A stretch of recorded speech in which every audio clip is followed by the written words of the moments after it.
আবুল মিয়া ফর্সা মানুষ, বউটা তাহার কালো, এই কারণে বউটা বেশি লাগে না তার ভালো।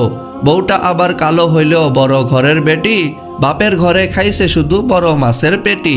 ভালো খেয়ে বড় হওয়া এই বেচারির মুখে স্বামীর ঘরের ভর্তাবাজি পান্তা কি আর রুচে। বউয়ের জ্বালা জামাই গরিব, স্বামীর বউ তার কালো, দুজনেই কয় এমন সংসার ভেঙে দেওয়াই ভালো। দুজনেই ভুল্লা তাদের দুই মানিকের কথা, সোনার সংসার ভেঙে দিল এ দুই পিতা মাতা।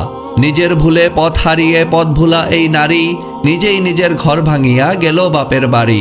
ভেবেছিল ভাইয়েরা তার আগের মতোই আছে, আগের মতোই বাসবে ভালো, টানবে বুকের কাছে। বাপের বাড়ি গিয়ে দেখে ভাবনাটা তার ভুল, ভাই ভাবিদের হাতে এখন বিষ কাটা আর হুল।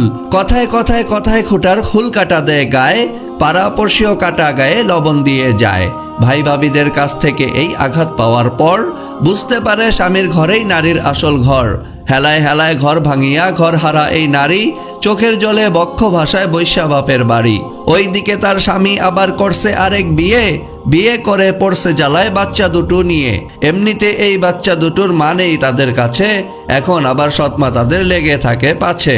খানা খাদ্য খায় না ওরা, সারাটা দিন ঝিমায়, এদের নিয়ে বাপটা পড়ছে ফাটা বাঁশের চিপায়। চিপায় পইরা বাপটা কান্দে বাচ্চা বাপের দোষে, মাটা কান্দে ঘর হারাইয়া ভাইয়ের ঘরে বসে। এই যে এত কান্নাকাটি, এত